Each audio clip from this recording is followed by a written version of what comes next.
there, this is Jamie Keech from Resource Insider, and today I'm very excited to be sitting here with Mike Connerts from Vizsla Resources. Now, Resource Insider, we invested in Vizsla just recently at their 40 cents financing. As of today, when we're recording this, they're at 85 cents now, and they've had quite a run in just about a month. So we're going to catch up with Mike, hear what Vizsla is doing on the ground and what they're planning to do over the coming year, a story that we're really excited about. So Mike, thanks for coming in for a few minutes today. Well, thank you, Jamie. Thanks for having us. We're happy to be a part of your Resource Insider group and picks, and that's it's been very exciting for us. Well, so man, any company that's able to double in 1 month after we invest in it is something we're very happy to be a part of too. Good to know. But what I'd like to start with is, for people who haven't heard about it yet, can you give us the 30,000-foot view of what Vizsla is and what you guys are trying to do? Absolutely. So Vizsla is a company actually that I started in, we started in 2017, stayed private for about a year. In 2018, in the fall of 2018, we did an IPO at 15 cents. And subsequent to that, we spent almost a year trying to find the right project to put into it. What we did find was a very large district in Mexico, possibly one of the last great, unconsolidated until we consolidated it, silver fields. And we've demonstrated some very high grades. We've demonstrated that there's new discoveries to be made there, and all of this in the last couple of months, essentially, since we raised $6 million. So I first got an inkling of what was going on here when I bumped into you and Chairman Craig Perry when in an airport in Mexico City, and you told me you guys were down there putting some projects together and things were looking good. Yeah. And then obviously, as it became public and as you could say more, I started to learn a bit more about this and got excited. Can you give people an idea of what the deal is that you've done on the assets down there and what the plan is over the coming year? Yeah, so we've essentially consolidated the district, which has never been done before. There's been two operating, producing companies that have been working in the area for decades. And we actually, through the help of our partner in this, a prospector by the name of John Mirko, we were able to actually get those groups to start talking and do a deal with us. So we've got the two major players, the producers in that area, to agree to over an option period to sell us all of their production infrastructure, all of their concessions, everything you need essentially to take over operatorship in that district. So what is some of that infrastructure that you're talking about? Because I know there's quite a bit more than you'd see in a typical, obviously, greenfields asset, but also brownfields asset. Well, there's two points to that. One is that this is a very odd project to talk about because at the same time, it is virgin exploration. It's greenfields exploration at the same time as being brownfields, in that they've been mining there for hundreds of years. There's 35 kilometers of underground workings. There's a 500 ton per day mill that we have an option over. We have an option on the tailings, the permits, the HEDO agreements, everything you need to be an operating mining company in Mexico. But at the same time, they've never done, I used to say that they've never done any modern systematic exploration. Yep. Seems that no one's ever done any systematic exploration at all. And they've just been basically following a vein. Following a vein, yeah. So, okay, that leads me into a good question. What are you guys going to do with respect to systematic exploration? What's the plan? Well, right now, we're drilling currently, but we've also doubled our geology team in the field. We have 10 geologists.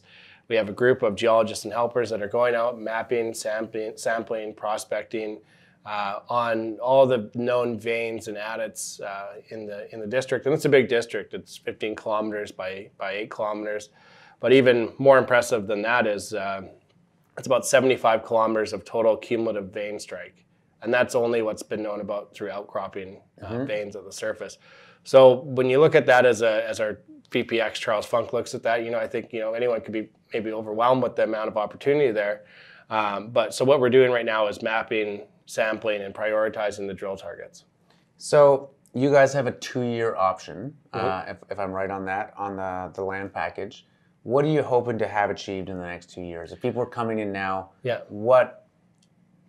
things go the way you want them to, what can they expect to see over the next 2 years? Well, we do have, our option is actually for 6 years, but we have a 2-year cheap window where we've paid just about $1.1 million to have the right to buy the property and all the infrastructure and everything you need there at any given time in the next 6 years.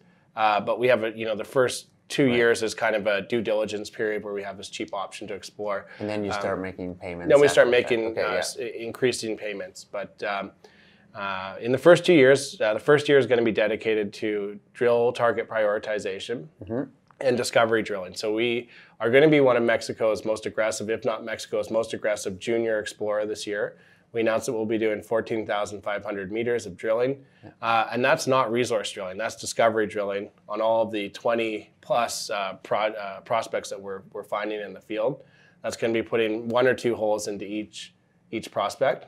And at the end of that, what we'll be doing is ranking and prioritizing those to see which ones offer the most opportunity for resource calculation. Yeah. And then would the second stage be, you know, an infill drilling program and actually building out a resource around the, That's right. So we would like to build a resource within the next 1.5 to 2 years. But then again, the option agreement is such that if we need an extra year, we can certainly purchase that as part of the option. Okay, and I guess my last question is, you know, when I first started looking at Vizsla, one of the things that tipped me off to the potential here was the team that you assembled, particularly even at the board level. Could you give us a little bit of a background of some of the people you're working with and who you managed to bring in here? That's one of the things I'm most proud about. So my business partner, Craig Perry, someone that was a mentor to me for a number of years. We actually built and sold a cobalt business in 2017, which was the thing that we did prior to starting Vizsla. So Craig, his background, he's built and brought into production mines such as Tigris Realm coal in Far Eastern Russia. He was involved in Next Gen Energy, the genesis of that. He was one of the founding shareholders of EMR Capital, which is a multi-billion-dollar private equity firm. And his list of his experience goes on. But he introduced me to Simon Smirlik, who's also become a mentor and a friend.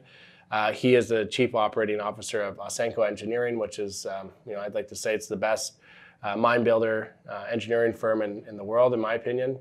Simon's probably built more mines than most people have ever visited in the industry. So we really get a lot of value out of his experience, but he also is in charge of thousands of people around the world. So organizationally, we get to benefit from his experience there too. Stuart Smith is a very well-known geologist. He was the head of copper acquisitions for Teck recently, and now he's since retired and gone on to advise other smaller junior companies. And then 2 other mentors of mine are Yale Simpson and Bryce Roxburgh from Exeter and Extoria. They sold those 2 companies in quick succession to each other in the last cycle. So very, very good. We actually kind of have 2 tiers. We have the board, which is middle-aged, let's say, fellows, and then we have the older gray beards out of Yale and Bryce, and then Charles and I are kind of the younger guys that are running the day-to-day. Yeah, and I mean, to be frank, it's a shockingly strong board for a junior exploration stage company. Yeah.